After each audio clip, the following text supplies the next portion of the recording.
Sub-Saharan Africa has been fundamental to the global prosperity of the advanced countries. Okay? And Africa had a role to play. It has a role as a raw material producer. We will not allow Sub-Saharan Africa to escape that.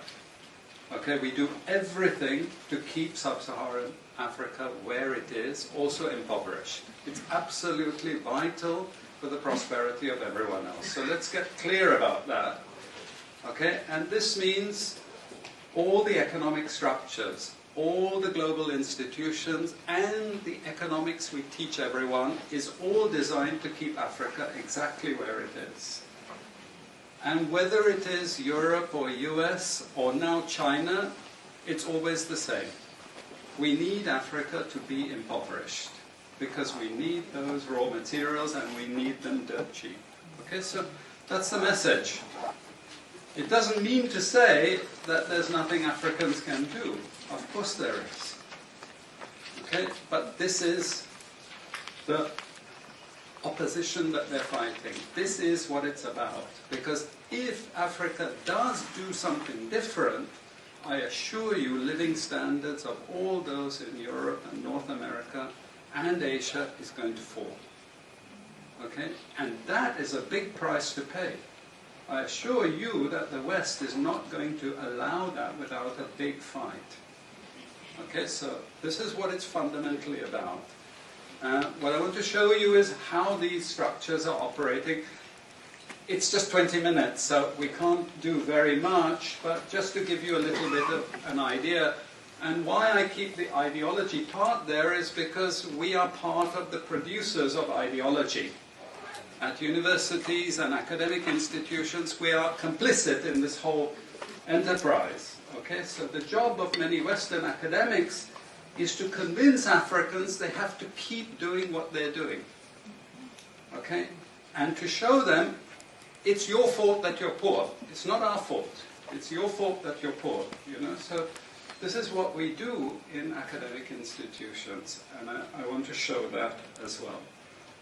Let me just start. This is what it's basically about, so you know what it's about. But I want to just show you the extent to which Africa is specializing in the production of raw materials and basic agricultural goods. We know the basic forces that have caused this underdevelopment. We know it's colonization. I will not discuss that very much because my colleague speaker is going to go into some aspects of this. But I do want to discuss the global economic structures, the global financial institutions, and economic ideology, briefly, to give you a flavor of those. Let me start with this. You can't really see it so easily, but if those of you who are interested, you want the PowerPoint, I'm sure we can make it available to you. But the thing that you really need to see is the top line. Okay? And the extent of dependency is captured by this statistic at the top. Okay? And you compare it with all other income groups, and what you see is essentially in that one statistic how dependent Sub-Saharan Africa is on raw material production. Okay? This is the very heart of what makes Sub-Saharan Africa beat. Okay? Here, just to have a look at one very important additional statistic, with all this export coming from Sub-Saharan Africa, how much does Sub-Saharan Africa account for in terms of global trade value? We know there are vast resources coming from there, but look at the bottom line in terms of global trade value. Look at that. 0.5%, 1975, 0.95%, going down to 0.1. To 0.1. Meaning that with all these vast resources being produced, how much are they getting for it? Nothing.